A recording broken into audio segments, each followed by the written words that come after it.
ये देखिए इनके वोकैब की कॉपी किस तरीके से भरी हुई है, मतलब देखो ये देखो कवर पेज नहीं छोड़े हैं, टॉपर्स के फोटो नहीं छोड़े हैं, वहाँ भी लिख रखा है इन्होंने। अब इतने में मेरी पूरी ज्योमेट्री कंप्लीट है। अच्छा 8-10 पेज होंगे, बस ये 8-10 पेज हैं। सिर्फ बच्चा इसको पढ़ के चला जाएगा, ज्योमेट्री इससे बाहर नहीं आएगी। एक नहीं, कोई भी एग्जाम हो जाएगा, इससे बाहर नहीं आ सकती। वोकैब अगर पूछा जाए तो मेरे को 30 to 40,000 वोकैब याद होंगी सर। क्या बात कर रहे हो? कुछ टीचर होते हैं वो 400-500 घंटे का पढ़ा रहे हैं सर। 400-500 घंटे आप पढ़ा तो देंगे सर, 400-500 घंटे हम सर हजम ही नहीं कर पाएंगे सर। कितने घंटे पढ़ते थे आप? लाइब्रेरी में पढ़ते थे या फिर घर पे पढ़ना होता था? कैसा रूटीन होता था सुबह से शाम तक का? कोई भी टीचर आपका सिलेक्शन नहीं करा सकता। मार्केट में आप एक से एक टीचर ले आइए, कोई अब टीचर सिलेक्शन नहीं करा सकता। 6 साल मैंने अपना इंस्टा, फेसबुक, व्हाट्सएप हर चीज़ बंद रखी है। जो बच्चे सेक्शनल मॉक नहीं देंगे अल्टीमेटली सिलेक्शन नहीं होगा। क्या ऐसी गलतियां तुम्हें लगती हैं कि जो बच्चे कर रहे होते हैं, अगर वो ना करें तो उनका सिलेक्शन जल्दी हो सकता है? हेलो नमस्कार, आप सभी लोगों का एक बार फिर से मैं स्वागत करता हूं एसएससी फैक्ट्री के इस शानदार प्लेटफॉर्म पर। मेरा नाम है अंकित शर्मा और आज के इस पॉडकास्ट में हमारे साथ अनमोल शुक्ला भाई हैं। एसएससी सीजीएल 2025 से इनका सिलेक्शन हुआ है। पिछले 4-5 सालों से सरकारी नौकरी की तैयारी कर रहे थे, लेकिन इस साल इनके 6 से 7 एग्जाम क्रैक हुए। मतलब पेशेंस देखो बंदे का, और इस साल उसने नौकरी की झड़ी लगा दी। तो जानेंगे सब कुछ कि किस तरीके से इनका सिलेक्शन हुआ, क्या क्या स्ट्रेटजी रही, क्या क्या गलतियां इन्होंने करी जो आपको नहीं करनी है। और इनका कहना भी ऐसा है कि सर इस पॉडकास्ट में सब कुछ बताना चाहता हूँ, ऐसी ऐसी बातें बताना चाहता हूँ जो अभी तक किसी ने नहीं बताई हैं, जो मिथ अभी तक टूटे नहीं है वो तोड़ना चाहता हूँ, और सारा कुछ ऐसा बताऊंगा कि जो आने वाले एस्पिरेंट्स हैं उनको बहुत मदद होगी इस पॉडकास्ट से। तो भाई पॉडकास्ट में एंड तक बने रहना, बहुत कुछ सीखने और समझने को मिलेगा, आपके लिए बहुत हेल्पफुल होगा। आपके कोई भी डाउट, कोई भी क्वेरीज होते हैं, आप मुझे डायरेक्ट इंस्टाग्राम पर मैसेज कर सकते हो या कमेंट करके भी आप पूछ सकते हो। और एक और इन्फॉर्मेशन है आप सभी लोगों के लिए, हमने फ्री इनिशिएटिव लिया है मेंटरशिप का। तो आप व्हाट्सअप नंबर आपको स्क्रीन पर दिख रहा होगा, यहाँ आप मैसेज करें या फिर आप डिस्क्रिप्शन में जाएंगे, वहाँ भी नंबर मिल जाएगा, आप मैसेज करें, हम उस ग्रुप में आपको ऐड कर देंगे। तो अनमोल भाई स्वागत है आपको, और बहुत बहुत शुभकामनाएं आपके सिलेक्शन के लिए। Thank you sir.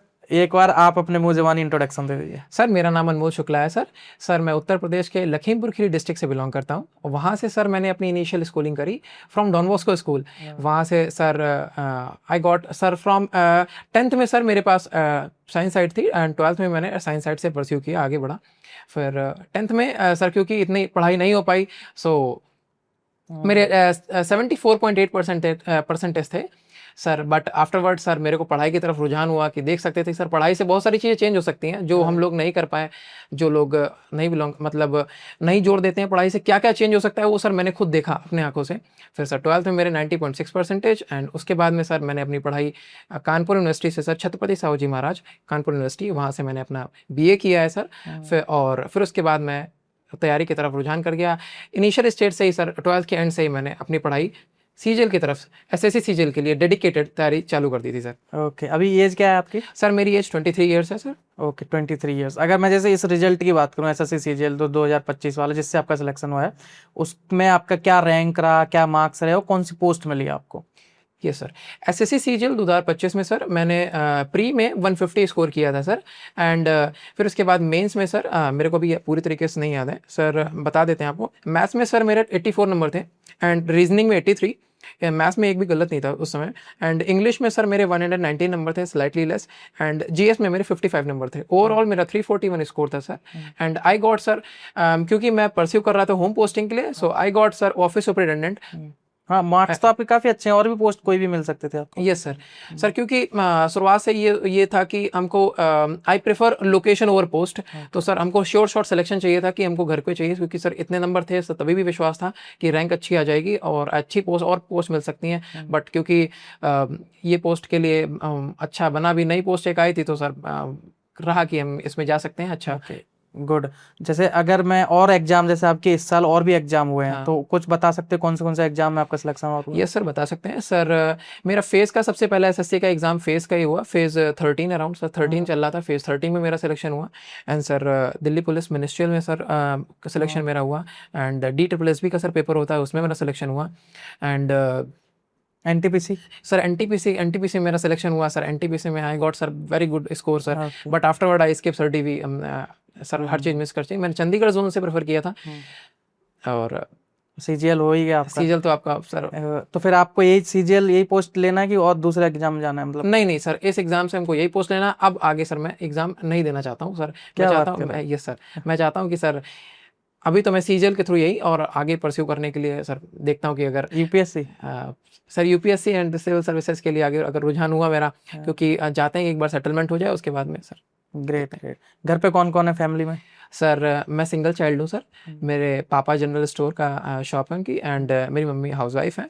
And okay, अच्छा एक बात बताओ, जो सिंगल चाइल्ड होते हैं उनके लिए क्या क्या तो प्रो होते हैं, क्या कॉन्स होते हैं, क्या अच्छाई और क्या बुराई होती है? आपको क्या चीजें फेस ज्यादा करनी पड़ी या फिर क्या अच्छा रहा आपके साथ कि आप सिंगल चाइल्ड हैं? सर इनिशियल स्टेज में तो ऐसा लग रहा था कि सर प्रो ही सब कौन से सर प्रो तो है नहीं सर, क्योंकि वैसे ऐसा लगता था कि माँ बाप क्योंकि हम लोग क्योंकि इस यूपी से बिलोंग करते हैं सर, वहाँ पे ये नहीं है कि बहुत ज़्यादा कडलिंग हो, बच्चों को प्यार से बाले और मारे मुरे नहीं तो। लेकिन सर ऐसा नहीं होता था हमारे यहाँ पे, तो हमको खूब मारा पीटा गया है, सो पेट भर के मारा पीटा गया। क्या बात कर रहे हैं? ये सर एकदम। लेकिन ऐसा होता है ना, अकेले बच्चे को तो बहुत ज्यादा लाड़ प्यार मिलता है, मामा की साइड से भी मम्मी की साइड से भी, ऐसा?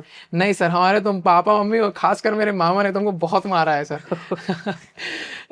तो क्या वो मतलब उससे कुछ फायदा हुआ मार से?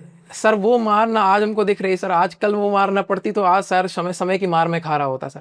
लेकिन उस टाइम तो बड़ी गुस्सा आती होगी। सर बहुत गुस्सा आती थी, मैं बचता था, अपनी कॉपियां छुपा देता था सर। कॉपियां मतलब ये है कि हर समय से अवॉइड करता था कि घर पे ना आना पड़े किसी भी तरीके से, हर वो संभव प्रयास करता था जिससे मेरे को पढ़ाई ना करनी पड़े। बट वो मार आज आज काम आई और इतने अच्छे मतलब इतने जॉब्स आपको मिली और इतने अच्छे से सिलेक्शन आपका हो गया। अच्छा, जैसे जब आपका सिलेक्शन हुआ और भी एग्जाम में जैसे आपका सिलेक्शन हुआ, घर वालों का क्या रिएक्शन है? सर घर वालों का रिएक्शन तो सभी से सर बढ़िया था, क्योंकि हम घर पे जब तैयारी करने लगे, जब वो देख रहे थे कि सर इनिशियली सर मैंने जब पढ़ाई चालू करी तो ऐसा था कि मैं शुरुआत में 5-6 घंटा पढ़ रहा था, बट आफ्टरवर्ड जब वो देख रहे थे कि इसकी सिटिंग लगभग 12-14 घंटे की हो रही है सर, और ऐसी बात भी नहीं है सर, खुशी के साथ हम पढ़ाई करते, तो उनका बहुत सपोर्ट रहा और बहुत ही वो खुश हैं सर। खासकर स्पेशल मेंशन करना चाहता हूँ मेरी मम्मी का सर।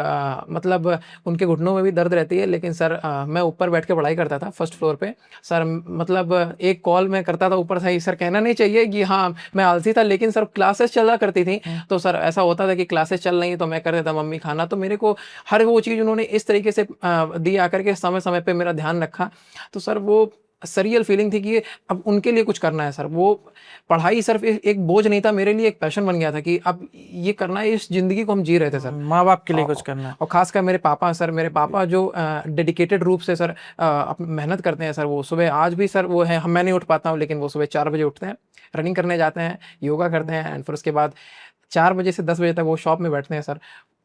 उनके सामने मेरी कोई मेहनत नहीं है सर। ग्रेट। चलिए, अभी जैसे आपके इस एग्जाम की बात करूं तो एसएससी सीजीएल के बारे में कब आपको पता चला और कब से तैयारी शुरू करी आपने? सर एसएससी सीजीएल के बारे में मेरे को 12th के बाद में सर ये पता चला कि एसएससी, सबसे पहले एसएससी जीडी के बारे में पता चला था। फिर वहाँ से मेरे को पता चला अच्छा एसएससी एक संस्था है जो सीजीएल का भी एग्जाम कराती है, एंड फिर मैंने उसके पोस्टें वगैरह देखी। फिर बाद में मेरे को भैया मिले सर, मैं नाम मेंशन करना चाहूँगा, शिवाशीष भैया हैं वो, इस समय वो सर पीओ पोस्टेड हैं सर, बैंक में उनकी जॉब लग चुकी है सर। वहाँ से उनको हमको पता चला कि इस एसएससी सीजीएल कितनी वास्ट फील्ड है और कितनी अच्छी जॉब ऑफर करता है। इनफैक्ट तब तो ऐसा अभी भी ऐसा लगता है कि एसएससी सीजीएल जो जॉब ऑफर करता है वो कोई भी गवर्नमेंट सेक्टर की कितने भी एग्जाम होते हैं नहीं ऑफर करते हैं, क्योंकि जो work life balance SSC CGL offer करता है वो कोई नहीं ऑफर करता है। तो एस्पिरेंट को एक बार हमेशा ट्राई करना चाहिए, जो क्योंकि सिर्फ लो बैकग्राउंड नहीं, high background, her level of job available है आपके पास में।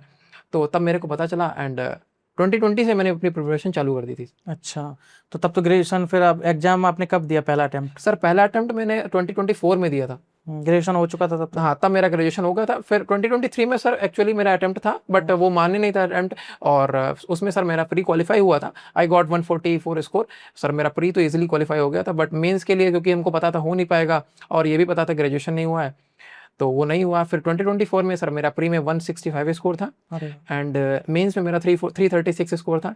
बट सर क्योंकि नॉर्मलाइजेशन हुआ, वो सर बहुत हार्ट ब्रेकिंग मोमेंट था मेरे लिए कि ये क्या हो गया। बट मेरा 12 तारीख रात 12:50 में रिजल्ट आया था सर। आज मेरे को वो डेट याद है, अभी का नहीं याद है, इस साल का नहीं याद है हमको, 2025 का हमको कुछ नहीं याद है, लेकिन 2024 का सब कुछ याद है कि 12 तारीख को रात 12:50 में रिजल्ट आया था, और अगले दिन सर होली थी सर। फिर सर हुआ ये कि रात में रिजल्ट आया, हम्म। सर मैं लेटा 5-6 घंटा उसमें सोया हूँ। फिर उसके बाद मैं अगले दिन से ही मैंने पढ़ाई चालू कर दी, होली के दिन से मैंने पढ़ाई चालू कर दी। कहा था कि अब पढ़ना पड़ेगा। फिर मैंने वीडियो भी अपनी खुद की रिकॉर्ड करी थी कि एक दिन 8 महीने बाद भी मैं इसी कुर्सी पे बैठा हूँगा सर, और इनकम टैक्स डिपार्टमेंट में हूँगा। Great great. चलिए अभी जैसे अब तैयारी के बारे में थोड़ा बताओ कि अब सोच लिया कि सीजीएल की तैयारी करनी है, फिर कैसे तैयारी शुरू हुई आपकी, किसने आपको गाइड करा, ठीक है, कहाँ से पता चला कि कैसे इसको तैयार मतलब कैसे प्रिपरेशन शुरू करनी है, कौन से टीचर बेस्ट हैं, वो सब इनिशियल फेज के बारे में। सर इनिशियली फेज़ में सर मेरे को जब भैया ने बताया कि ये तैयारी है, आप इस एग्ज़ाम को देख सकते हैं, तो सबसे पहले सर मैंने रेमो सर से मैंने मैथ्स पढ़ी, क्योंकि सर उनसे मैंने मैथ्स का मेनली पूरी मैथ्स मैंने उनसे कंप्लीट करी शुरुआत में, क्योंकि हमको भैया ने बताया था। मैथ्स मैंने उनसे पढ़ी। और सर सबसे स्ट्रगलिंग फेज़ मेरा ये था कि मेरे को इंग्लिश नहीं आती थी sir. Being a English medium background sir, हमको इंग्लिश में सर मतलब ऐसा था कि सर रॉक बॉटम पे थे सर, एकदम बिल्कुल खत्म थे सर, एकदम खत्म थे सर। मतलब मान के चलिए 50 में मेरे आ रहे हैं वही 12 नंबर, किस तरीके से आ रहे थे, क्योंकि कुछ नहीं आता था, क्योंकि वोकैब कुछ नहीं आ रही थी। तो पता था कि हमेशा बचते भी रहे, तैयारी चालू करी तो भी बचते रहे, पीछे हटते रहे कि नहीं हमको तो कैसे भी हो जाएगा आगे। फिर सर इंग्लिश में मैंने आगे बढ़े सर। फिर धीरे धीरे एक साल हो गया सर तैयारी करते हुए। उस बीच में CHSL का पेपर हुआ, बट CHSL का पेपर मेरा क्वालिफाई नहीं हो पाया, क्योंकि सर इंग्लिश आ नहीं रही है, तो हम कैसे आगे परस्यू कर पाएंगे। पता था कि आ नहीं रहा है, लेकिन मन पीछे वही हटाता रहता है कि बाद में कर लेंगे, सर डिले करते रहते थे कंसिक्वेंसेस को। फिर सर पता चला कि अब अगर नहीं हुआ तो कुछ नहीं हो सकता।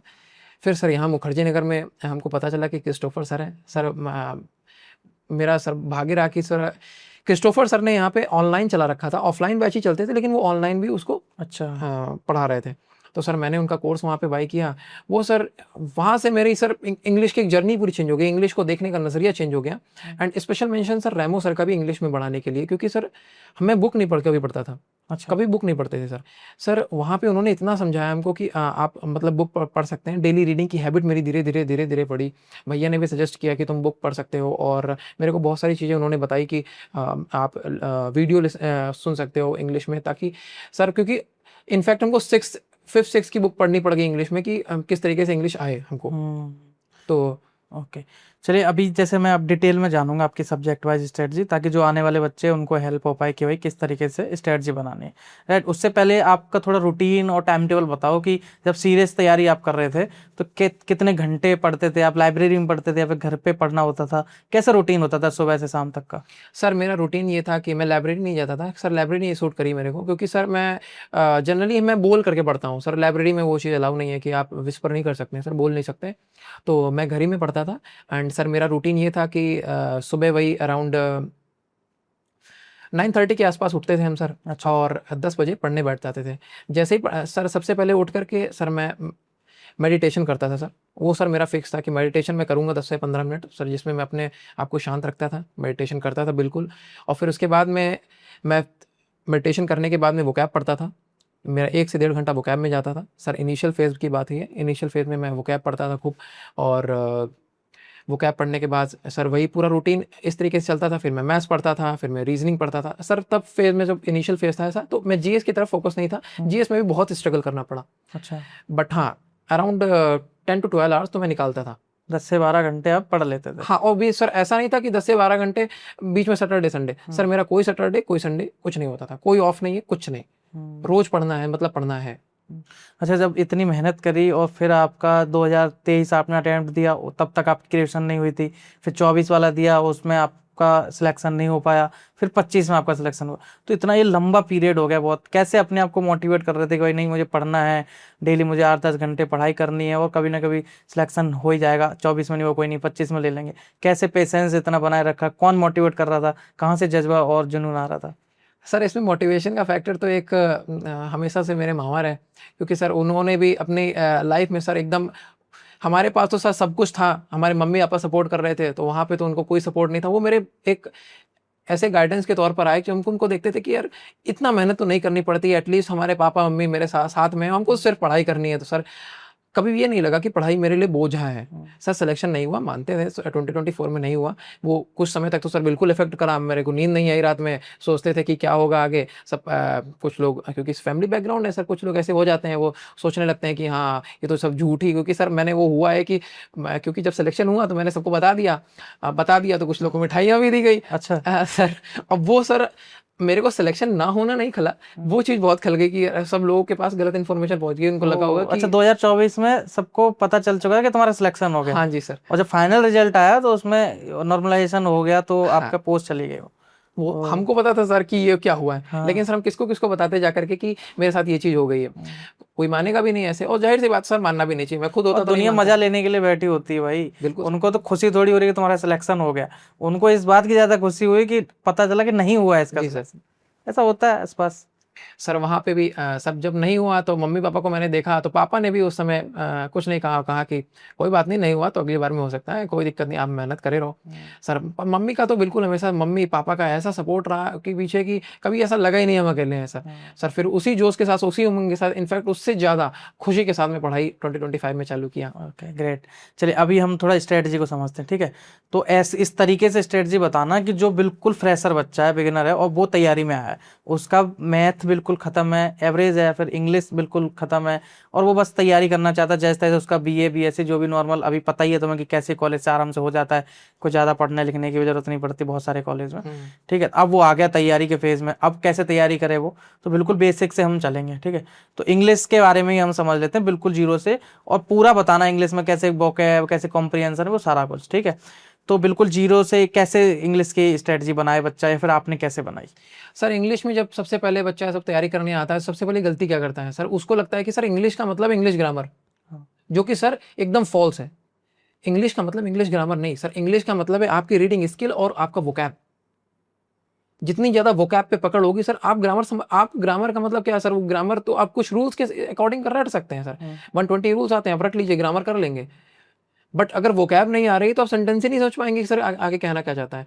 तो सबसे पहला इंग्लिश में, जो कि सर मैं बताना भी चाहूंगा क्योंकि मैंने आपको मैंने इनका ये वोकैब का कॉपी भी मंगवाया है, और आप देखिए, अगर आप देख पा रहे होंगे प्रॉपर, ये देखिए इनके वोकैब की कॉपी किस तरीके से भरी हुई है, मतलब देखो, ये देखो, कवर पेज नहीं छोड़े हैं, टॉपर्स के फोटो नहीं छोड़े हैं, वहां भी लिख रखा है इन्होंने।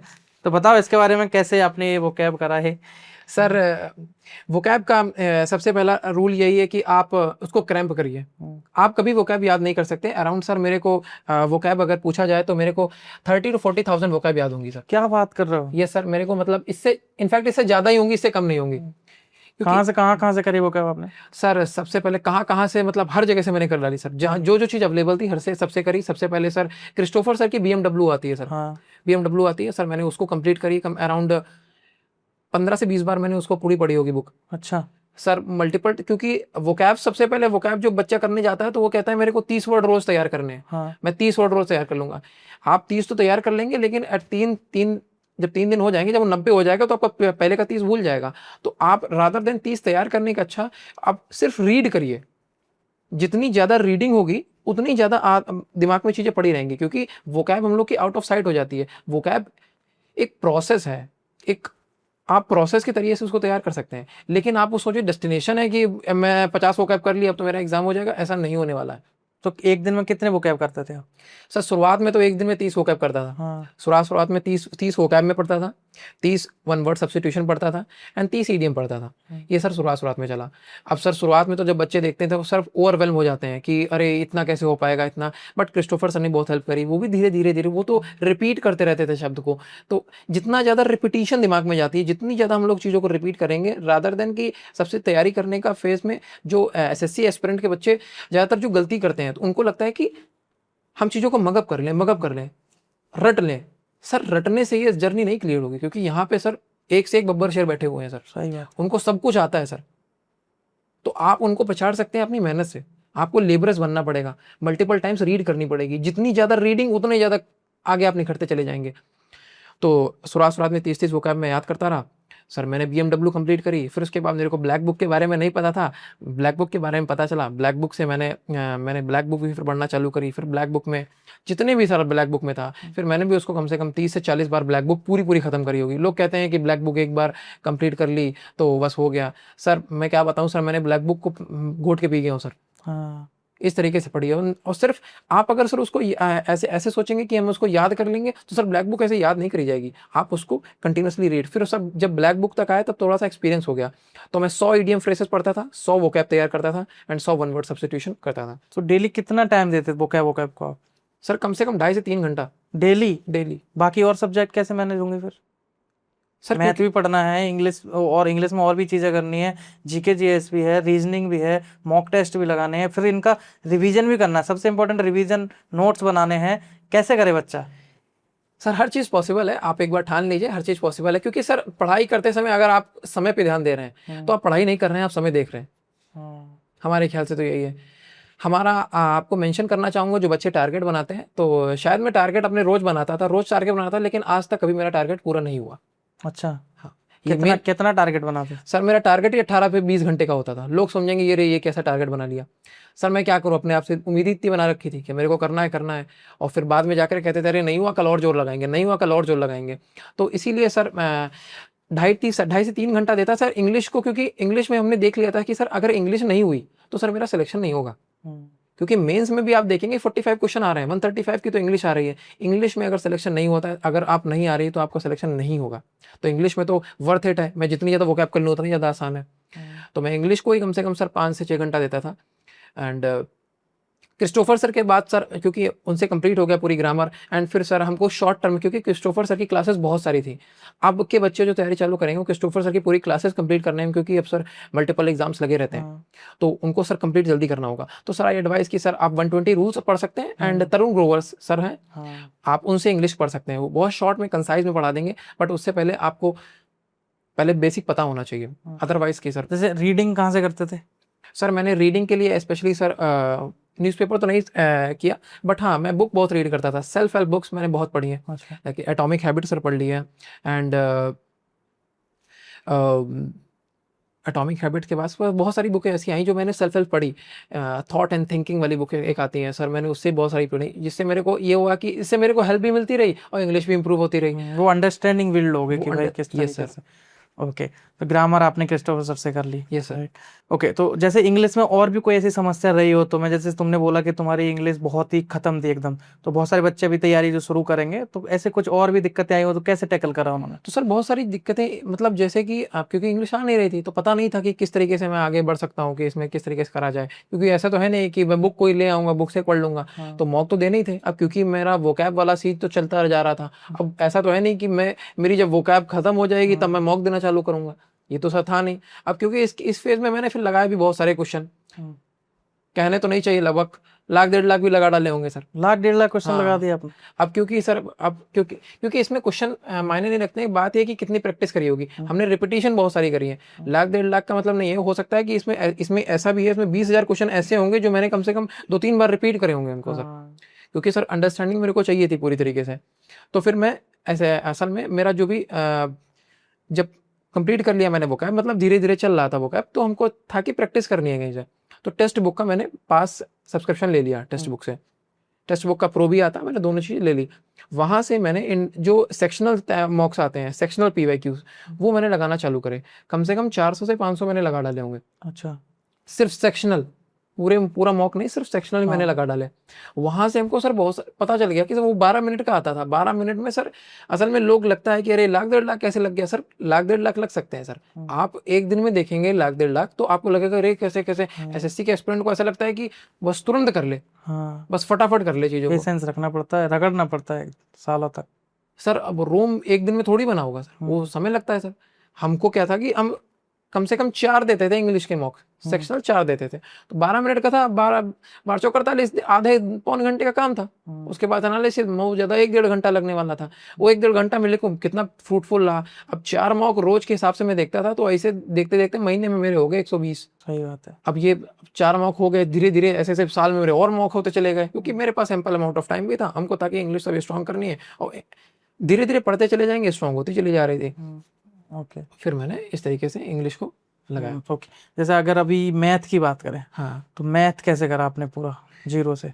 जीरो से मैं बताता हूँ सर। शुरुआत में मेरे तो खैर कैलकुलेशन चालू किया। उस सर रेमो सर वो शीट बनाते थे, एक्सेल चार्ट बना करके देते थे, उससे मैंने कैलकुलेशन चालू करी, क्योंकि सबसे पहले था कि कैलकुलेशन ही यहाँ थोड़ी बहुत करनी है, क्योंकि पता था नहीं। और वही एक्सेल चार्ट और वही एसएससी वाली फील्ड की परसेंटेज कन्वर्जन, वो 50% 1/2, वो 25% 1/4। तो रेमो सर ने चीज़ों को देखना सिखा दिया कि अब कभी भी 1/4 देखते थे तो 25 याद आता था, 1/6 देखते तो 16 से 2/3 याद आता था। सर इस तरीके से चीज़ें याद आने लगी, नंबरों के साथ खेलना सीख गए। नंबर जब दिखते थे तो सर पता चलता था कि अरे ये तो पहचाना पहचाना पहचाना है। तो वहाँ से मैंने चालू करी चीज़ें। फिर मैंने मैथ्स रेमो सर से, क्योंकि जो रेमो सर से पूरा कंप्लीट करा आपने अर्थमेटिक एडवांस? हाँ, रेमो सर से मैंने पूरा कंप्लीट करा सर। वो असल में होता है कि एसएससी का कोई भी एस्पिरेंट है, कोई भी एस्पिरेंट जो तैयारी चालू कर रहा है, वो ये नहीं कह सकता कि मैंने एक ही टीचर से कंप्लीट करा। हाँ, ये बात क्योंकि डिफरेंट टाइप ऑफ टीचर आपको डिफरेंट चीज सिखा करके जाते हैं। और ये चीज हमको लोग करते क्या है, एस्पिरेंट मेनली क्या करते हैं, टीचर के बीच में फाइट करते हैं, ये टीचर अच्छे हैं, वो टीचर अच्छे हैं, ये टीचर ये यहाँ से अच्छे हैं। हम लोगों को क्या करना है, as a aspirant, as a SSC aspirant, आपको करना है कि आपको हम जो टीचर से अच्छा मिलना है वो मैं ले लेता हूँ। हाँ, आपका ये होना चाहिए कि जहां से जितना जो अच्छा जितना फायदा मिल पा रहा है ले लो। हाँ, आप माइग्रेंट बनिए। आप क्यों डिस्टिंग्विश करना है कि ये नहीं अच्छे हैं, ये टीचर अच्छे हैं, ये टीचर अच्छे हैं? आपको ये क्यों करना? उस टीचर में कोई तो क्वालिटी होगी तभी तो वहां तक पहुंचा है। 100%। आप अपना देख लीजिए कि कहाँ तक आपको कहाँ तक की चीजें आपको सीखनी है। तो सर रेमो सर से जब मैंने सीखा तो रेमो सर का देखने का नजरिया काफी अलग था। वो डायग्राम को सर मोल्ड कर देते थे, वो अलग अलग चीजें उन्होंने सिखा दी। तो काफी, क्योंकि सर रेमो सर भी अपने आप में सर एक बहुत अच्छे टीचर हैं, तो उन्होंने सिखाया बहुत सारी चीज़ें कि इस तरीके से कर सकते हैं। लेकिन हाँ, एसएससी वाली फील्ड में आप जब जाएंगे तो आपको लगेगा कि ये तो बहुत सारी चीज़ें हैं। अब हमको ऐसा है कि थोड़ा सा बेसिक भी आ जाना चाहिए। अब रेमो सर ने तो हैवी सब हर कुछ मतलब पूरी तरीके से समझा दिया। लेकिन अब हमको लग रहा था कि कुछ हल्की फुल्की कमी कहीं पर रह गई है। जैसे कि अर्थमेटिक में उनको हल्का फुल्का था कि अब सीखना पड़ेगा अर्थमेटिक एडवांस, तो सब तब तक हो गई थी। फिर मेरे को सर भूते सर से सीखने को मिला। अच्छा। तो भूतेश सर से मैंने पढ़ी मैथ्स। फिर मैंने कंप्लीट भूतेश सर से ही मैथ पढ़ी। अब लोग कहते हैं कि मैथ्स हमने एक बार पढ़ ली, अब वो परेशान होने लगे, लग नहीं रहे क्वेश्चन। सर क्वेश्चन भी आपके सामने जब आएगा तो आपको भी मतलब उससे बहुत सारी चीज़ सीखने को मिलेंगी। ऐसा नहीं है कि आपने एक टीचर से पढ़ा आप जाके फट से लगा देंगे, इस तरीके से चीज़ें नहीं चलती हैं। आपको सीखना पड़ेगा, आपको लूप होल्स में काम करना पड़ेगा। सर बहुत सारी चीज़ें तो हम लोग जैसे कि 0 से 65% तक तो फटाक से इंप्रूव कर ले जाते हैं। फिर सर 1% इंप्रूव करने के लिए बहुत ज़्यादा एफर्ट पड़ना पड़ता है।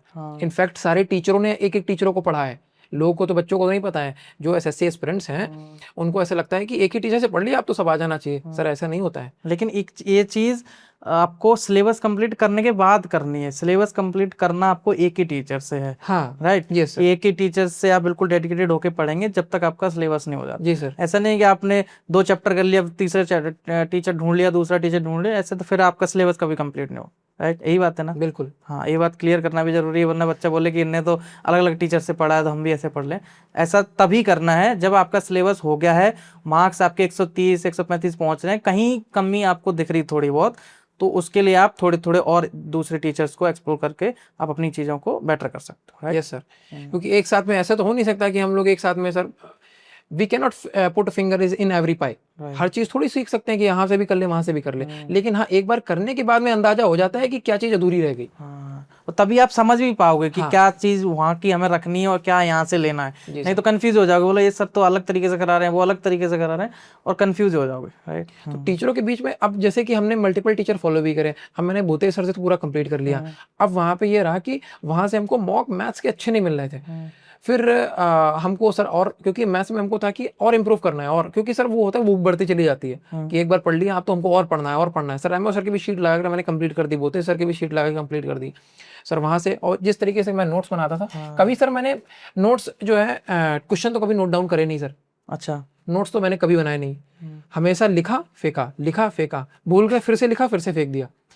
सिर्फ शीट में लिखते थे सर, A4 शीट में मैं पूरा सॉल्व करता था। या मार्केट में सर वो पेपर, मैगजीन वाले पेपर आते हैं बड़े बड़े, उसमें मैंने लिख करके फेंकता था। तो ये आपका अर्थमेटिक एडवांस सारा है? ये सर नहीं, अर्थमेटिक नहीं, ये इस तरीके से मैं दिखाना चाह रहा हूँ कि ये सर मेरी ज्योमेट्री का नोट्स बना हुआ है। अब इतने में मेरी पूरी ज्योमेट्री कंप्लीट है। अच्छा, ये ज्योमेट्री है आपका, है ना? ये सर 8-10 पेज होंगे बस, ये 8-10 पेज हैं। इसी में सर मैं एड ऑन करता चला जाता था। तो इसमें आपने जो चीज आपको मतलब याद रखने वाली चीज है वो लिख ली है, क्वेश्चन कुछ नहीं लगाना? कुछ नहीं, लेकिन सर इससे बाहर कभी आएगा नहीं। सिर्फ बच्चा इसको पढ़ के चला जाएगा, ज्योमेट्री बेटर इससे बाहर नहीं आएगी, एक नहीं कोई भी एग्जाम हो जाएगा, इससे बाहर नहीं आ सकती। ओके, चलिए ये चीज़ मैं आपका अपने टेलीग्राम पे डाल दूंगा, तो वहाँ से बच्चे देख लेंगे। बिल्कुल सर।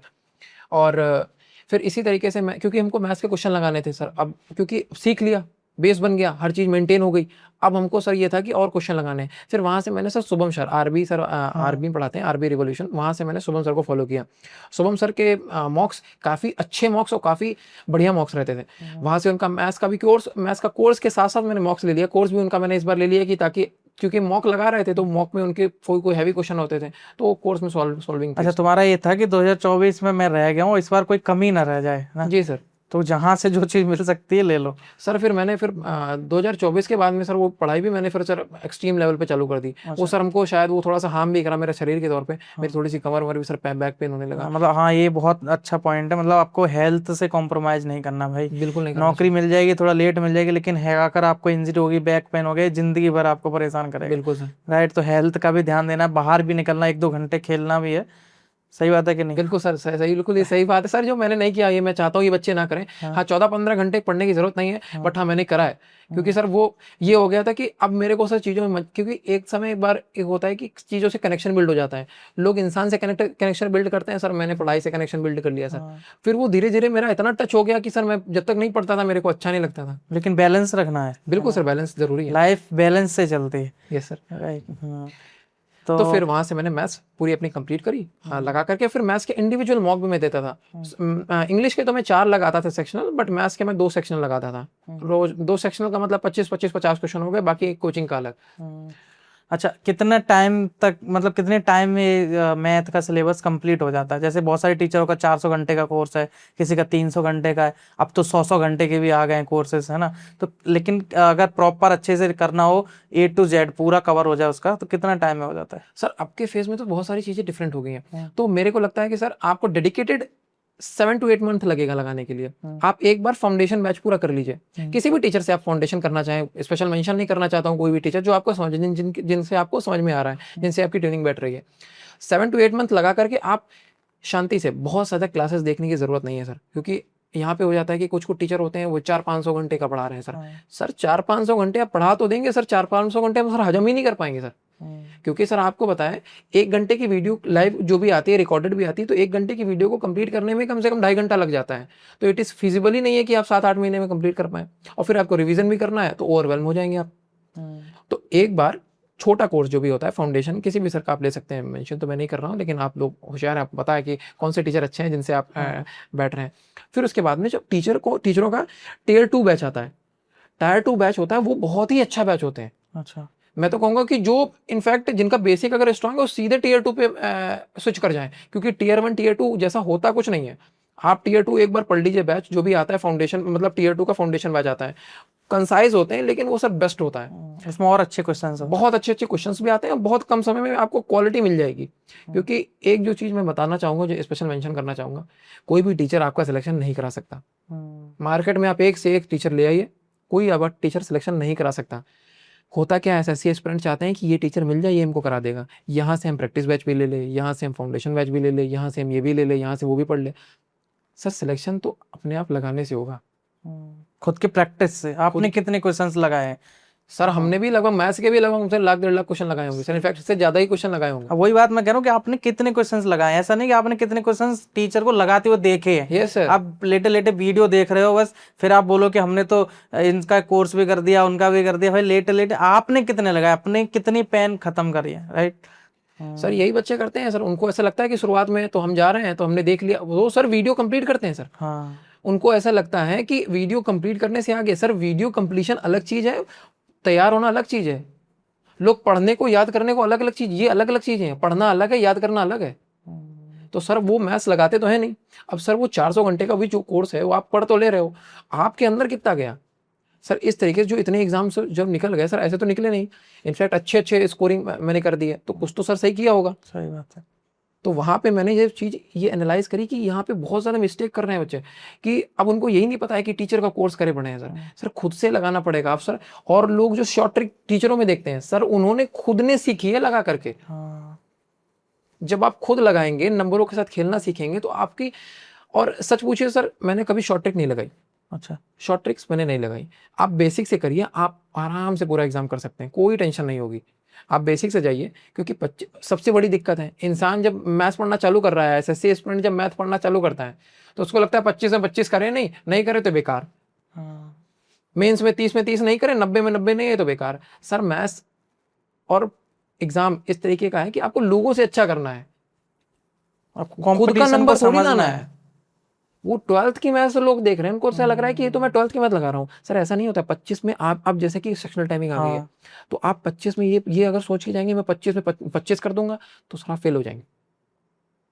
आप 25 में पहली बात तो दिमाग पे प्रेशर मत डालिए, सोचिए मैं 16 क्वेश्चन पढ़ के जाऊंगा, 16 क्वेश्चन में कर दूंगा, उसके बाद में जो भी हो जाए सही सलामत है।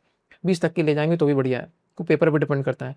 और सबसे बड़ी दिक्कत है मैथ्स में, जो क्या बच्चे दिक्कत करते हैं, जो मैंने देखी, जो मैं खुद करता था सर, ये मैंने खुद ही गिर गिर करके सीखा है। हाँ। ऐसी बात नहीं, बहुत समय हो गया मेरे को भी इस फील्ड में, तो लगाते हुए जो मैंने सीखा कि जो बच्चे गलती क्या करते हैं, माइनस प्लस माइनस में गलती करते हैं, क्योंकि उनको जल्दबाजी करनी है सर। Silly mistake. सर जल्दी और जल्दबाजी दोनों अलग चीजें हैं सर। आप जल्दबाजी नहीं कर सकते सर लगाने में। सर ऐसे जल्दबाजी करना है तो आंख बंद करके अपटेक मारते चले जाइए, उससे जल्दी कौन सा हो सकता है पेपर, ऐसा तो नहीं हो सकता। तो वहां पे हर क्वेश्चन को मैंने एक मूल मंत्र जो सीखा, जो मेरे को बढ़िया बुते सर ने सिखाया, कि मैं सभी क्वेश्चन को समझ के पढ़ूंगा। ये एक ऐसा मंत्र है जो आपको कोई भी एग्जाम फेल होने से बचा सकता है, सिली मिस्टेक्स होने से बचा सकता है। सर आप क्वेश्चन को 15 सेकंड का है, आप 25 सेकंड में आराम से पढ़ लीजिए, लेकिन 15 सेकंड का क्वेश्चन आप 10 सेकंड में हड़बड़ा करके पढ़ेंगे, फिर उसके बाद दोबारा फिर रीड करेंगे, दोबारा फिर रीड करेंगे। हाँ। एक बार पहले क्वेश्चन समझ में आ गया, फिर उसको सॉल्व करना इतना टफ नहीं है। लेकिन आपने आधा अधूरा पढ़ा, फिर आधा अधूरा सॉल्व कर लिया, फिर समझ में आ रहा है ये तो कुछ और पूछ रहा था, फिर दूसरा फॉर्मूला लगा रहे हो, फिर दूसरे तरीके से कर रहे हो, उसमें टाइम ज्यादा चला जाता है। जी सर, ये चीज क्वेश्चंस को समझो पहले अच्छे तरीके से। यस, आप समय दीजिए। लोग को लगता है कि एग्जाम में इतना समय, सर एग्जाम में इतना समय होता है, अच्छा खासा समय, एग्जाम में अच्छा खासा समय आपको मिल जाएगा सर। इनफैक्ट मैं शुरुआत में लगाता था तो एग्जाम में ऐसा होता था कि अरे अब तो निकल गया, अब बाद में लगाने लगा 5 से 6 मिनट पहले पेपर हो गया, अब मैं देखता था कि 5 से 6 मिनट में क्या करूं।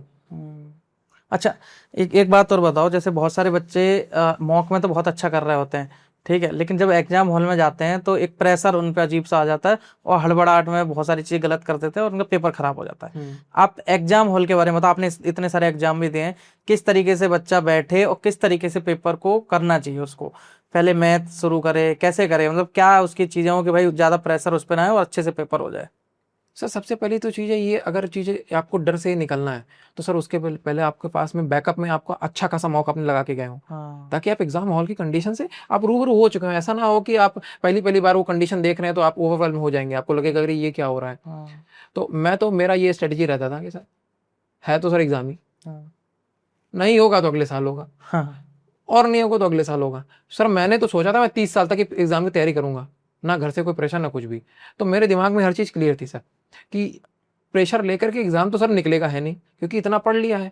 अब मेरा भी नहीं और सर अगर मेरा नहीं हुआ तो फिर सर होगा किसी का नहीं, क्योंकि इतना एफर्ट मैंने पुट कर दिया था इसमें। ये कॉन्फिडेंस लेके जाना पड़ेगा, fake it till you make it sir.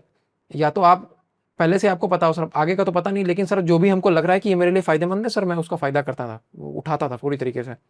तो वहाँ पे ये रहा कि मैं एग्जाम जाता था, एग्जाम प्रेशर में मैं मतलब प्रेशर रहता शुरुआत में, इनफैक्ट ऐसा कोई नहीं कहेगा कि प्रेशर नहीं रहता था, लेकिन मैं जाता था आराम से। हर एग्जाम के पहले मेरा एक रूटीन मैं फॉलो करता था, जाऊँगा पहले हाथ पैर धोऊंगा, मैं मतलब हाथ मुँह धो लूँगा, जाके पानी पी लूँगा, फिर उसके बाद जाके मैं सो जाता था सर। अच्छा। बिल्कुल, मेरा ये था एकदम फिक्स, रिलैक्स। एकदम रिलैक्स। क्योंकि सर अगर मैं रिलैक्स नहीं रहा, अगर मैं हड़बड़ा गया तो मेरा पेपर तो वैसे भी खराब होने वाला है। और एक बार सर वही बात है सर, मूसले में सर दे दिया सर, ओगलों से क्या डरना। सही बात। सर तो दे ही दिया है सर, अब हड़बड़ा करके जाएंगे तो मैं पहले ही सोचा था कि हार तो मैं वैसे भी गया हूँ, जिस दिन मैं घुसा था उस दिन ही हार गया हूँ, अब अच्छे से दे ही देते जा करके, अब कुछ होने के लिए तो है नहीं मेरे पास में। तो फिर जाके पहले आराम करता था और फिर उसके बाद में लगाना चालू करता था। अब तो सर पैटर्न थोड़ा सा चेंज हो गया, बट मेरा स्ट्रेटजी ये रहती थी, सबसे पहले मैं इंग्लिश लगाता था, और मेरी ये सबसे पहली पावर ये रही कि स्किपिंग। 3 लाइन का क्वेश्चन देखते स्किप, पढ़ता ही नहीं था मैं, इनफैक्ट मैं देखता भी नहीं था कि क्या हो रहा है क्वेश्चन, मेरे को आता हो ना आता हो। वही मैं आपको बताऊंगा अभी 2025 में मैंने किस तरीके से सीजीएल का जो पेपर दिया, कितनी अच्छी स्ट्रेटजी मैंने लगाई, लोग उसमें भी नहीं कर पा रहे थे। तो मैं देखते ही स्किप करता था। शुरुआत में इंग्लिश है, फिर उसके बाद मैं रीजनिंग लगाता था, फिर उसके बाद मैथ लगाता था सबसे, और जीएस को मैं आखिरी में करता था। अच्छा। हाँ, जीएस को मैं आखिरी में करता था और जीएस में अराउंड, क्योंकि इंग्लिश भी ऐसा है और जीएस ऐसा है जो बहुत कम समय में आपको खटाखट नंबर दे देगा। तो अब आपको मैं बताता हूँ सर 25 मैंने किस तरीके से हाँ। लगाया, कौन सी मेंस में कौन सी स्ट्रेटजी रही कि जो मेरे को सबसे फायदेमंद रही। सर 25 में मैंने जब पेपर लगाना चालू किया, क्योंकि पढ़ते गए थे, पहला ही क्वेश्चन ऐसा आया कि तो हल्का सा ट्रिकी था, लेकिन उसमें मैंने 1-1.5 मिनट ले लिया। लेकिन हमको ये पता था कि अगर हमसे नहीं होगा तो होगा किसी से नहीं। ये मेरे को इतना रिलीफ कर गया पेपर में। पहला क्वेश्चन शुरुआती गो में मेरे 7 क्वेश्चन लगे, फिर उसके बाद लगातार मैंने 10 क्वेश्चन इसके पढ़े होंगे। अच्छा। 10 क्वेश्चन हमने, क्योंकि बड़े बड़े थे क्वेश्चन, और एक क्वेश्चन पढ़ा मेरे को आ भी नहीं रहा था। लेकिन आप 10 क्वेश्चन लगातार स्किप कर रहे हो तो इससे आपका प्रेशर नहीं होना, करे मुझे तो आ ही नहीं रहा कुछ, और ज्यादा प्रेशर बन जाता है कि भाई 10 क्वेश्चन निकल गए और मुझे कुछ नहीं आ रहा है, पेपर खराब हो गया मेरा, तो नहीं होगा सिलेक्शन, ऐसा कुछ? नहीं सर, ये था नहीं सर। हाँ। ये सर सोच के आया था कि अगर हमसे नहीं लगेगा, क्योंकि यहाँ पे एस्केप करने का ये था कि हमें पहले तो पेपर में होता है कि जो अपना है पहले अपने पास ले लो। एग्जामिनर तो हमको फैला करके दे रहा है, लेकिन जो हमारे क्वेश्चन है हमको दे दो। फिर मेरे ऐसा हुआ कि 7 क्वेश्चन ही हुए हैं। अब मेरे को था कि आगे 10 क्वेश्चन मैंने स्किप कर दिया, 17, अब मेरे पास 13 क्वेश्चन बचे। अब 13 में मैंने 10 क्वेश्चन सबमिट दिए सर। 13 में मेरे 10 क्वेश्चन हो गए। अब अराउंड फर्स्ट गो में मैंने 20 क्वेश्चन कर दिए, बचे तो मेरे पास 10 ही क्वेश्चन। गुड। मैं रिलैक्स हो गया। और फिर इसके बाद मैं रीजनिंग में स्किप करा, फिर मैंने रीजनिंग करी, और बाद में मैंने मैथ्स में सिर्फ 2 क्वेश्चन मैंने स्किप करने पड़े, और फिर मेरे वही 2 स्किप हुए, मेरे एक भी गलत नहीं हुए, क्योंकि वही स्ट्रेटेजी देख मैंने सभी क्वेश्चन को समझ के पढ़ा, हड़बड़ाया नहीं। 2 क्वेश्चन छूट भी जाएंगे कोई बात नहीं, कोई मेरी सेहत पे फर्क नहीं पड़ने वाला। अच्छा, जैसे अगर मैं गलतियों की कुछ बात करूं, अभी आपका 3-4 साल का एक्सपीरियंस इसमें रहा तैयारी में, आपने बहुत सारे एग्जाम क्रैक करे और बहुत सारे बच्चों से मिले भी होंगे, है ना, अभी का जो ट्रेंड है वो भी देख रहे होंगे, तो क्या ऐसी गलतियां तुम्हें लगती हैं कि जो बच्चे कर रहे होते हैं, अगर वो ना करें तो उनका सिलेक्शन जल्दी हो सकता है, या फिर आपने जो कुछ गलतियां करी हो आज आपको लगता है कि शायद मैं इन गलतियों में ना फंसा होता या चीजें नहीं करी होती तो मैं पहले साल में सिलेक्शन ले लेता? क्या ऐसी नंबर ऑफ मिस्टेक आप बताना चाहोगे? सर सबसे पहली बात तो इसमें एक इसमें वन वर्ड मैं ऐड करना चाहता हूँ कि सबसे पहले एस्पिरेंट को, कोई भी एस्पिरेंट एग्जाम देने वाला, स्पेशली एसएससी का है, ये कोई भी एग्जाम जो कम्पिटिटिव एग्जाम की तैयारी कर रहे हैं, अपने आप से बच्चा झूठ ना बोले। हम लोग सबसे बड़ी गलती जो करते हैं वो अपने आप से झूठ बोलने की करते हैं। उसमें सबसे पहली चीज़ चालू कैसे होती है, अब आप देखिए जो सोशल मीडिया हम लोग की आई है। हाँ। अब लोग, हमारे दोस्त लोग भी कहते थे कि क्यों सोशल मीडिया नहीं चला रहे हो, क्यों नहीं एक्टिव हो, नहीं सीखोगे। तो सर सीखना नहीं है, टू बी ऑनेस्ट सीखना नहीं है, क्योंकि जो चीज़ आपको जानकारी चाहिए होगी वो आपके साथ स्वतः आ जाएगी। उसके लिए आपको स्ट्रगल नहीं करना पड़ेगा, ये भी चीज़ जानी, ये भी चीज़। आजकल होता है कि हम लोग एनी बेनिफिट के लिए जा रहे हैं, कुछ भी चीज़ सीखनी है। तो सर मैंने 6 साल, जो सबसे बड़ी गलती जो बच्चे करते हैं नहीं करी है, कि 6 साल मैंने अपना इंस्टा, फेसबुक, व्हाट्सएप हर चीज़ बंद रखी है। कट ऑफ था पूरी तरीके से। फ़ोन भी मेरा फ्लाइट मोड पे लगा रहता था, रीच ही नहीं थी मेरे पास, क्योंकि किसी को मेरे से बात करनी है नहीं कर पाएगा। हाँ, उस बीच में मेरे पास 1-2 लोग थे, दोस्त भी था, मेरे मामा थे। बहुत ही कम लोग थे मेरे पास सर्किल में जिनसे मैं बात करता था, जिनसे लगता था कि हाँ। और सर मेरे को कुछ नहीं जानकारी थी, कुछ नहीं। और मैं हाईली एडवाइस करना चाहूँगा कि आने वाले जो भी बच्चे हैं सोशल मीडिया बंद कर दें, क्योंकि सर इंस्टाग्राम, आप एक बार बैठ जाइए इंस्टाग्राम पे और कह दीजिए मैं एक बार पूरे दिन में खत्म कर दूंगा रील्स, सर आप खत्म तो कर नहीं पाएंगे। ये बात मैं खुद मेंशन करता हूँ कि भाई जब हम बैठे और एक बार हमने पूरी स्ट्रेटजी बना ली, लॉन्ग वीडियो हमने यूट्यूब पर देखा, बहुत सारे टॉपर्स ने, बहुत सारे, जैसे हम भी अब पॉडकास्ट करते हैं तो इसमें आपको समझ में आ रहा है कि हमने एक बार स्ट्रेटजी बना ली कंप्लीट, किसी भी बच्चे ने, फिर उसको दिन भर छोटी छोटी वीडियो इंस्टा पे, यूट्यूब पे शॉर्ट देखने की क्या जरूरत पड़ रही है? मुझे खुद समझ में नहीं आता। जब बन गई स्ट्रेटजी, पता है ये टीचर्स का कोर्स ले लिया, वो टीचर भी बताता है पढ़ाते टाइम कि भाई क्या गलतियां नहीं करनी, कैसे पढ़ना है, बस सिलेबस कंप्लीट करो शांति से बैठ के। क्यों फॉलो करना है लोगों को, क्यों इंस्टा और यूट्यूब चलाना है, मुझे बिल्कुल आज तक समझ में नहीं आया। लेकिन आप देखो यूट्यूब पर, इंस्टा पे लाखों फॉलोवर हैं, एक रील डालो लाखों व्यूज आते हैं, पता नहीं कौन बच्चे हैं वो क्या ही कर रहे हैं। मैं खुद कहता हूँ हम भी डालते हैं भाई, क्योंकि हमें अपनी भी रीच बनानी है, अपने बच्चों से जुड़ना, तो हम भी इंस्टा हर जगह अवेलेबल है। बट तुम्हें देखना है कि भाई इंस्टा पे तुम्हें रहना है कि नहीं रहना है। एक बार तैयार स्ट्रेटजी बन गई है, अपना यूट्यूब पर जाओ, यूट्यूब भी मत चलाओ भाई, कोर्स जब ले लिए हैं तो बस टीचर्स के एप्लीकेशन है वहां से पढ़ाई करो। लेकिन पता नहीं क्या लगता है। हाँ तो सर मैं आपको बताना चाहूँगा इसका भी मैं टैकल आपको मतलब मैं देखता हूँ कि मतलब बहुत सारी चीज़ें हमको डिस्ट्रैक्ट थी। मैंने एक एक करके सब डिस्ट्रैक्शन अपने खत्म कर दिए थे। मैं मैच बहुत देखता था टीवी को। हाँ, मैंने चीज़ों को जितना था डिले कर सकते हैं। आप मैच देखते हैं कोई बात नहीं, आपको बुराई कोई नहीं है। आप एक काम करिए, आप मैच देखने के बाद टीवी का रिमोट साइड रखिए, उसमें से सेल निकाल के अलग अलग रख दीजिए जाकर के। हर चीज़ उसमें से अलग अलग कर दीजिए। उसमें जितना ज़्यादा डिले होगा आप कहेंगे इतना कौन काम करे, अब टीवी का रिमोट उठाओ, उसमें सेल डालो, अब टीवी को ज्वाइन करो जा करके। वो सब मैं काम पता नहीं था, इतना मैंने डिले कर दिया, वो भी चीज़ें छूट गई। और आपको बताया सर कि यहाँ पे जो बच्चे चला रहे हैं कि सर इतना ज़्यादा एस्पिरेंट अपने आप को इन्वॉल्व कर रखा है इतने मगअप में, इतनी ज़्यादा चीज़ों को एकत्र कर रहा है अपने दिमाग में, जो क्लटर्ड होता चला जा रहा है, जो नहीं होना चाहिए। और खासकर तब जब आपका एग्जाम शेड्यूल है, 2 महीने बाद आपका एग्जाम है और आप ऐसी चीज़ों में इन्वॉल्व हैं या फिर आप सोशल मीडिया पे इन चीज़ों में अपना टाइम वेस्ट कर रहे हैं, तो मुझे नहीं लगता कि आपका जो आने वाला एग्जाम है उसमें आप अच्छा परफॉर्म कर पाएंगे। इतना डिस्ट्रैक्टेड आप अब 2 महीने पहले तक आप हैं, अभी तक तो मुझे लगता है कि सारा इंस्टा सब कुछ सोशल मीडिया आपके फ़ोन में होना ही नहीं चाहिए था। बिल्कुल नहीं होना चाहिए सर। और इसमें एक ऐप आता है सर, आप जब कभी लगाएंगे उसमें, पीसी में चलता है, अब क्लियरली मेरे को नाम नहीं ऐसे मेंशन याद आ रहा है, कि उसमें होता है कि यूट्यूब की फीड ही गायब हो जाती है। अच्छा, हाँ, यूट्यूब की फीड पूरी गायब हो जाती है सर, पूरी मेंशन में। हाँ, ऐसे बहुत सारे ऐप है जो अननेसेसरी आपके एप्लीकेशन हाँ, है उनको बंद रखता है, नोटिफिकेशन वगैरह ये सारा कुछ। पूरी नोटिफिकेशन, पूरी फीड गायब रहती है, ब्लैंक रहता है। आप यूट्यूब पे जाइए, इंडीड आप यूट्यूब पे जाइए, यूट्यूब पे सर्च कर लीजिए मेरे को क्या देखना है। जस्ट सी मेरे को एसएससी फैक्ट्री में पॉडकास्ट देखनी है, तो मैं सर्च करूंगा, पॉडकास्ट देख लूंगा।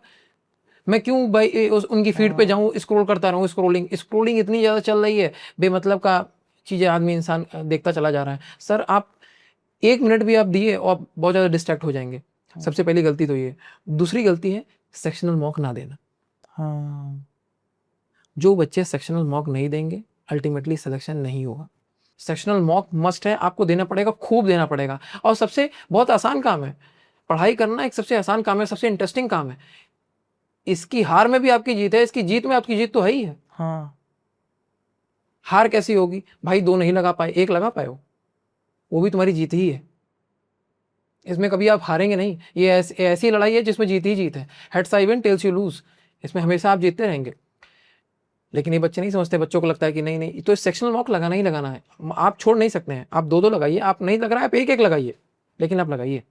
और सबसे तीसरी चीज़ जो मेंशन करना चाहता हूँ, जो सबसे ज़्यादा इंपॉर्टेंट चीज़ है, मॉक देने का तरीका। कोई भी प्लेटफॉर्म हो, कोई भी प्लेटफॉर्म हो, जितने मॉक चल रहे हैं, चाहे वो टेक्स्ट बुक हो, चाहे आरबी का लगा रहे हो, चाहे पंडित का लगा रहे हो, पंडित का भी मॉक आता है अच्छे, किसी के भी मॉक लगा रहे हो, मॉक में आप ये लगाइए कि मेरे को क्वेश्चन लगाने जाना है, किसी की जीएस सही करने नहीं जा रहे हैं आप। किसी भी मॉक के जीएस नहीं सही कर पाएंगे। बच्चे ये देखते हैं कि हमारा जीएस नहीं सही हो रहा, मेरे जीएस में नंबर नहीं आ रहे, जीएस में पेपर में नंबर आ रहे हैं, वही मस्ट है। अभी जीएस की स्ट्रेटेजी में आपको साथ शेयर करूंगा, तब आप देखिएगा कि मॉक में बच्चे जब मॉक लगाने बैठते हैं तो उनको लगता है मेरे नंबर नहीं आ रहे, नंबर नहीं आ रहे। अरे नंबर आप ये भी तो देखिए, आप लगा क्या रहे हैं, आप उसमें सीखने जा रहे हैं। जब हम लोग प्रिपरेशन मोड में होते हैं तो हम लोग एग्जाम में क्यों बैठ जाते हैं? हम लोग मॉक लगाने आए या फिर समझने आए कि हम लोग की कहाँ कहाँ गलती, कहाँ कहाँ और आगे बढ़ सकते हैं। तो मॉक लगाने जाते हैं, उसमें नंबर देख लेते हैं, निराश हो जाते हैं। अरे मेरे तो 120 बनना है, अरे मेरे 125 बनना है, अरे मेरे 185 बने।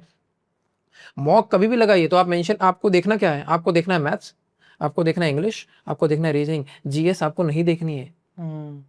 अगर आपको आगे बढ़ना है, अगर आपको परफॉर्म बढ़िया करनी है, तो किसी भी प्लेटफॉर्म की जीएस नहीं देखनी है। ये जो मेरी अल्टीमेट स्ट्रेटेजी मॉक में है, ये सबसे उसका मेन पॉइंट है।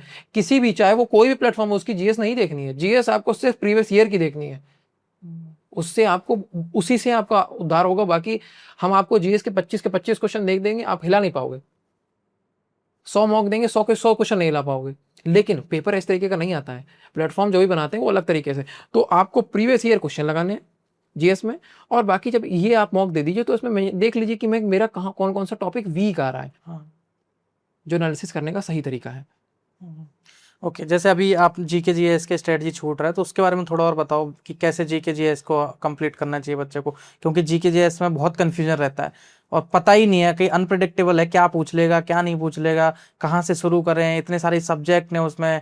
ठीक है, जगह जीएस का अलग, जैसे बायो और ये सब का साइंस वाला पोर्शन हो गया, फिर आपका हिस्ट्री, ज्योग्राफी, वर्ल्ड ज्योग्राफी, मतलब दुनिया भर का है, पता नहीं है कहाँ से क्या करें, कैसे करे बच्चे। तो शुरुआत में जब जीएस मैंने चालू करी तो जीएस के लिए कोई अवेलेबल ही नहीं था मार्केट में। हम बुक मंगाते थे, यहाँ से बुक मंगा लिए, वहाँ से मंगा लिए, तो सर कोई फ़ायदा नहीं हुआ।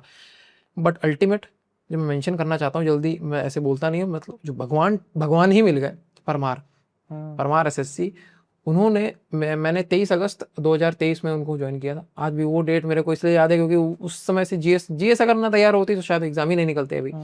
तो जीएस की वजह से इतने एग्जाम निकले। फिर वो जो उन्होंने जो कराते चले गए, और मेरा 23 अगस्त को मैंने जब चालू किया तो मैं देखता चला गया कि अच्छा ये गलती हो रही है। हम लोग तो सबसे पहले बच्चे गलती क्या करते हैं, वो उठा करके देखेंगे, उनको लगता है कि अच्छा हिस्ट्री में इतने क्वेश्चन आ रहे, चलो हिस्ट्री को स्किप कर दें। आप जान ही नहीं पाओगे अगले पेपर में आने वाला क्या है। अगले में हो सकता है हिस्ट्री पूछ ले ज़्यादा। आप ये चीज़ जानी, आप ये चीज़ कैसे प्रेडिक्ट कर रहे हो? पेपर देने से पहले प्रेडिक्ट कर दोगे कि यार इसमें क्या आ रहा है? ये आप नहीं कर सकते हैं। तो आपको अपनी चीज़ तैयार करके जानी है। हाँ, एक चीज़ है, कभी भी करंट अफेयर मत पढ़ो। करंट अफेयर पढ़ने की ज़रूरत नहीं है। बच्चों को जीएस में भी पूरे पूरे नंबर लाने होते हैं। करंट अफेयर पढ़ने की कोई ज़रूरत नहीं। करंट अफेयर आप क्यों पढ़ रहे हैं? आपका स्टैटिक अगर तैयार है तो करंट अफेयर पढ़ने की कोई ज़रूरत नहीं पड़ेगी। तो वहाँ से मैंने जब परमार सर से पढ़ा, परमार सर से मैंने पूरी चीज़ कंप्लीट करी। परमार सर ने जब पूरा पढ़ा दिया, तो फिर मैंने उसका रिपीटिशन मल्टीपल टाइम्स कर दिया। इतनी बार रिपीट कर दिया, इतनी बार रिपीट। शुरुआत में तो कोर्स कंप्लीट करने में मेरे को 1 साल पूरा लग गया था, पूरा 1 साल लग गया था कोर्स कंप्लीट करने में। फिर उसके बाद में मैंने एक महीने में अपना शेड्यूल बना रखा था कि मेरे को 1 महीने में तैयार करना है। 1 महीने मेरे को हिस्ट्री एंड ज्योग्राफी पूरी रिवाइज करनी है। फिर मैं उसको रिपीट करता चला गया, इतनी बार रिपीट कर लिया कि अब वो सारी चीज़ें अंदर ही अंदर रहती हैं। मतलब हर चीज़ एकदम लगता है कि आप पूछिए तो हम फटाफट बता देंगे कि। तो ये चीज़ आपको करनी पड़ेगी, आपको रिपीटिशन देनी पड़ेगी जीएस में रिपीटिशन देनी पड़ेगी। और जीएस एक ऐसा सब्जेक्ट है जिसमें आपको टाइम देना पड़ेगा, और ये भी मन में सुकून रखना पड़ेगा कि हो सकता है भैया पढ़ भी लिया, नंबर ना आए। हाँ, श्योर शॉर्ट सिलेक्शन तो आपका maths and reasoning and English करा देगा, लेकिन आपको जीएस, हाँ, ये आपको अगर तैयार नहीं होगा तो आप वैसे भी फेल हो करके जा रहे हो, एटलीस्ट आपके पास बैकअप है। तो लोड लेके नहीं करनी है जीएस को। जितना ज़्यादा हम, बहुत अच्छे जीएस है, जिस तरीके से सर पढ़ाते हैं बहुत अच्छी तरीके से पढ़ाते हैं और बहुत अच्छी तरीके से समझाते भी हैं। अच्छा, जीके जीएस में क्वेश्चंस के रिपीटेशन होते हैं एग्जाम में एज इट इज, यस, या फिर नया ही पूछते हैं हर बार? नहीं सर, रिपीटेशन, बहुत रिपीटेशन होते हैं। कितनी ज़्यादा रिपीटेशन होते हैं, कुछ कहने की नहीं सर। तो जिस तरीके से हम बात कर रहे थे सर कि क्वेश्चन किस तरीके से, स्टैटिक पोर्शन ऐसा है कि जो कभी चेंज नहीं होता है। वो एग्जाम घुमा करके पूछ सकता है। वो 1857 की क्रांति हो सकता है कि पहले पूछे, डेट पूछ ले, और एक बार होता है उसको मेंशन करने के बाद हो सकता है उसके अंदर डीप बुझ जाए। तो बहुत सारी चीज़ें चेंज नहीं होती हैं। तो लगता है तो एक क्वेश्चन से हम लोग मल्टीपल सारे क्वेश्चन बनाए जा सकते हैं। हाँ, जैसे शेरशाह सूरी के बारे में पूछेगा तो हो सकता है इस बार पहले उसका नाम पूछ ले, और एक बार पूछ ले ग्रैंड टैंक रोड किसने बनाई है। तो दोनों का आंसर तो एक ही है, शेरशाह सूरी है। हाँ, तो उसी तरीके से चलता चलाता है। क्वेश्चन रिपीट होते हैं, इंडीड रिपीट होते हैं। एसएससी में तो खूब रिपीट होते हैं। एसएससी एस्पिरेंट को एक चीज़ दिमाग में रखनी होगी कि आप प्रीवियस ईयर लगा करके जाइए, चाहे कोई भी एजेंसी पेपर करा रही हो। दिमाग में ये नहीं रखना है कि कौन सी एजेंसी पेपर करा रही है, दिमाग में क्वेश्चन रखने हैं। आएंगे तो क्वेश्चन वही, चेंज थोड़ी हो जाएगा। शेरशाह सूरी की जगह कोई नाम थोड़ी चेंज हो जाएगा। सही बात। अब अल्तुनिया रज़िया सुल्तान के साथ गई थी, ऐसा थोड़ी हो जाएगा अल्तुनिया रज़िया सुल्तान नाम चेंज हो जाएगा। ऐसा नहीं होने वाला है। और डिस्क्रिप्टिव भी नहीं है, टिक लगाना है तो वैसे ही बन सकता है। आंसर तो आपके सामने वैसे भी रखा हुआ है। इससे अच्छा तो एग्जाम कोई नहीं है। एसएससी से अच्छा है कोई भी एग्जाम नहीं। आंसर आपके सामने रखा हुआ है, बस आपको शांति से क्वेश्चन देख लेना है, उसी में छुपा हुआ है। सही बात है। चलिए, लगभग हमने सारी बातें कर ली हैं। Yes, ठीक है, और कुछ छूट भी रहा होगा तो हम कुछ अलग से वीडियोस बना देंगे स्ट्रेटजी के, क्योंकि एक पॉडकास्ट में सब कुछ कवर करना मुश्किल है, बहुत सारी बातें हैं। और भाई जिस शानदार तरीके से बोलते हैं तो आप देख ही पा रहे होंगे कि बहुत कुछ इनके मन में बताने के लिए। तो हम और कुछ अलग अलग छोटी छोटी टॉपिक पे वीडियोस बना के डालेंगे, तो उनको आप देखोगे तो उनसे भी आपको बेनिफिट होगा। लेकिन फिर भी इस पॉडकास्ट के आखिर में कुछ और बोलना है जो रह गया हो, कुछ और बताना चाहते हैं, फिर आखिर में क्या संदेश, क्या मैसेज होंगे जो बच्चे आपको देख रहे हैं? आखिरी में मैं यही बताना चाहता हूँ कि सबसे बड़ी और सबसे इंपॉर्टेंट चीज़ ये है कि लगे रहिए। अगर आप लगे रहेंगे तो सिलेक्शन निश्चित होगा। लेकिन हाँ, अगर आपको किसी भी समय ये ऐसा लग रहा है कि अब मैं हार रहा हूँ, तो आप हार नहीं रहे हैं, आपको लगे रहना है। क्योंकि अगर मेरा हो सकता है तो किसी का भी हो सकता है, क्योंकि मैं तो 0 पे था। अगर मेरा हो गया तो आप लोग का तो डेफिनेटली हो सकता है। इसमें कोई बड़ी बिग डील नहीं है। एग्ज़ाम बहुत सारे लोग निकालते हैं, तो ऐसा नहीं है कि कोई चांद से आकर के एग्ज़ाम निकाल रहा है। यही वाले लोग निकालते हैं, एक बार नहीं हुआ कोई बात नहीं, दूसरी बार देना है। हारना, निराश होना नहीं है, लगे रहना है। जितना डटे रहेंगे उतनी ज़्यादा सफलता आप प्राप्त कर सकते हैं। क्योंकि अगर मैंने 6-7 एग्जाम निकालते तो आप लोग भी निकाल सकते हैं। चलिए, थैंक यू सो मच आपका टाइम देने के लिए। बहुत अच्छा लगा बात करके भाई।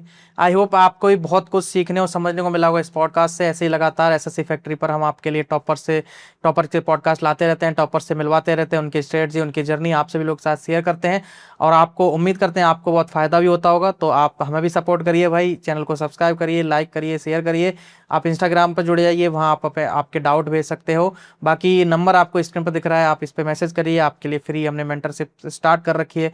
आपको डेली टारगेट्स, क्या पढ़ना है, कैसे पढ़ना है, सारा कुछ वहाँ पे बताया जाता है। तो आप व्हाट्सअप करेंगे, हम आपको वहाँ ऐड कर देंगे। यहाँ तक पॉडकास्ट देखने के लिए thank you so much. Bye bye and take care.